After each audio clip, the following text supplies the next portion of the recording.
हरे कृष्णा। आज का हमारा सत्संग है कि किस प्रकार के मनुष्य को शांति प्राप्त होती है।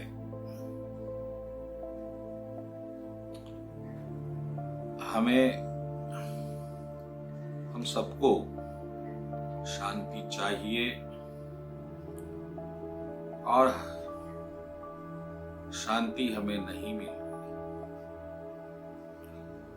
क्योंकि हमने गलती कर दी। गलती यह है कि हमने सुख को शांति समझ लिया।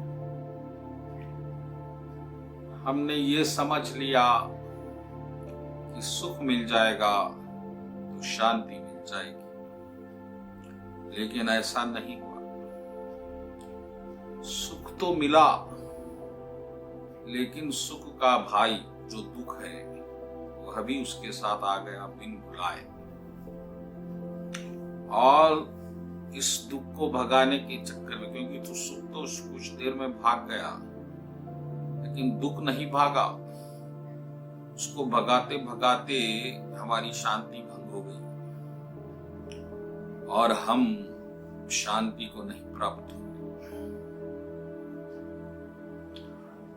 तो ये शांति की चिड़िया कहाँ चुगती है, कहाँ उड़ती है, ये हमको समझने की आवश्यकता है। क्योंकि अगर जीवन है तो शांति आवश्यक है, और शांति ही नहीं तो फिर सब कुछ है तो फिर सब कुछ व्यर्थ है। क्योंकि जो मनुष्य अशांत है वह जीवन का आनंद नहीं ले सकता। फिर चाहे उसके पास धन हो, परिवार हो, रिश्तेदार हो, पद हो, प्रतिष्ठा हो, सम्मान हो, सब कुछ है, लेकिन अगर शांति ना हो तो निश्चित ही वह प्रसन्न नहीं रह सकता। तो चलिए भगवान कृष्ण से ही पूछ लेंगे। दूसरे अध्याय के 71वें श्लोक में प्रभु क्या कह रहे हैं, तो ध्यान दीजिए। विहाय कामन्यः सर्वान् पुमांश्चरति निःस्पृहाः निर्ममो निरहंकाराः स शान्तिमधिगच्छति। इसका अर्थ यह है कि जो व्यक्ति समस्त इंद्रियों की तृप्ति की समस्त इच्छाओं को त्याग चुका है और जो इच्छाओं से रहित रहता है, इसने सारी ममता त्याग दी है, अहंकार से भी रहित है, वह वास्तविक शांति को प्राप्त करता है। अब एक के बाद एक हम इस पे चर्चा करेंगे। पहले प्रभु कह रहे हैं कि इच्छाओं से रहित, और हम तो इच्छाओं से भरे हुए हैं, अभी भरे हुए हैं और भर भी रहे। इच्छाएं बढ़ती ही जा रही है और इच्छाएं पूरी तो हो नहीं रही है, जो पुरानी, और नई नई इच्छाएं भी जन्म रही।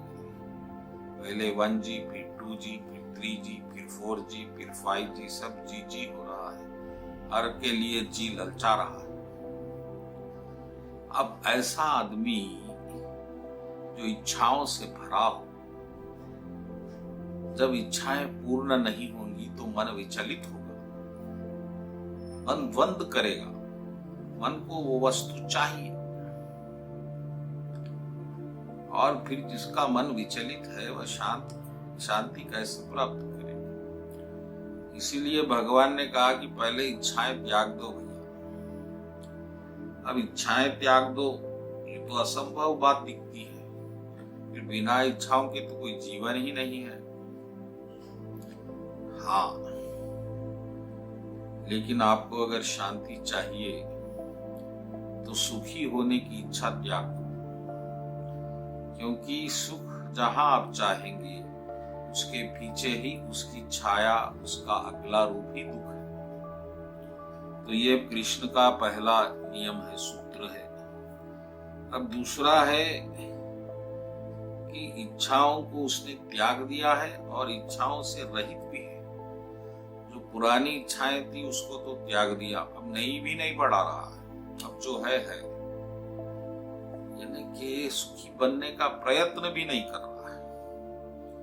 पिछले प्रयत्न छोड़ चुका है, अब नए प्रयत्न नहीं करेगा वो, क्योंकि वह अब भक्ति में लीन हो जाएगा।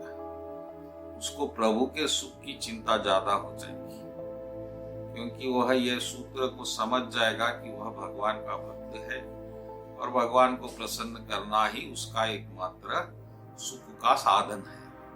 बाकी सुख उसे कहीं मिलने वाला है। और जिसने सारी ममता त्याग दी, अब हम तो पराई वस्तुओं को अपनी समझ बैठे भैया, और उसी को अपना समझ कर जी रहे हैं कि वस्तुएं तो भगवान की है।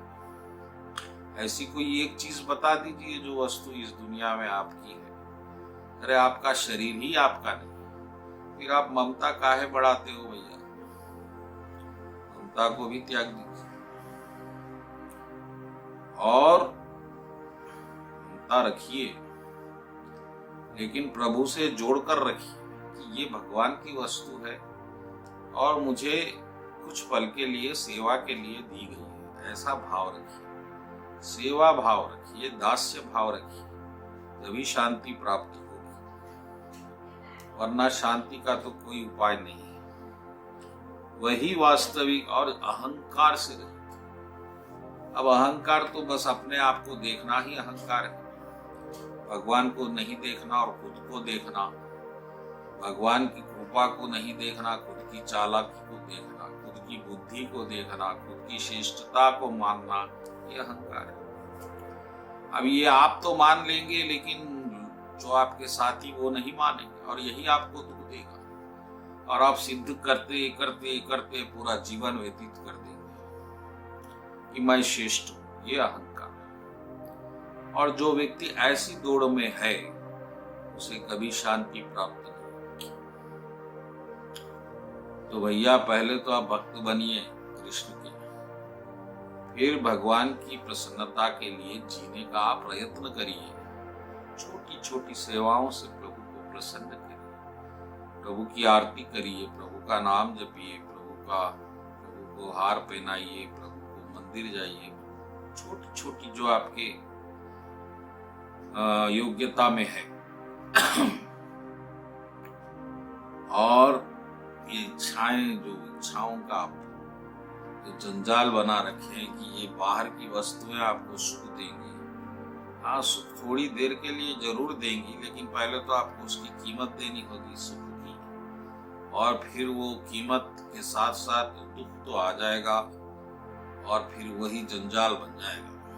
इसलिए कृष्ण का पहला फॉर्मूला है कि पहले पुरानी इच्छाएं त्याग दो, जिसके पीछे आप लपटे हुए थे आज तक। अब नई इच्छाओं को भी रोक लो, ममता को त्याग दो, राग जो बन रहा है आपका वस्तुओं से, और अहंकार को भी छोड़ दो कि आप कुछ है, आप कुछ नहीं है। आपको भगवान ने बनाया है और बनने वाली चीज अहंकार कैसा कर सकती है? अहंकार तो बनाने वाला करना चाहिए, आप बनने वाले नहीं। तो अहंकार करने जैसी आपके पास कोई चीज है ही नहीं जिसका आप अहंकार कर सकें। आपका सब दिया हुआ है भीख में आपको, और आप उसको लेकर अहंकार कर रहे हैं। भिखारी अहंकार करे तो ठीक नहीं लगता। तो प्रभु, ये चीजें अगर आप करेंगे, खुद को श्रेष्ठ मत मानिए, खुद को सेवक मानिए भगवान का, और जो कुछ कर रहे हैं भगवान की प्रसन्नता के लिए कर रहे हैं। जो आपको रिश्ते संबंधी मिले हैं ये प्रभु ने आपको दिए, इनकी सेवा के लिए ऐसा भाव रखकर आप जिएंगे, निश्चित रूप से आपको शांति और परम शांति प्राप्त। बोलो कृष्ण कन्हैया लाल जी की जय।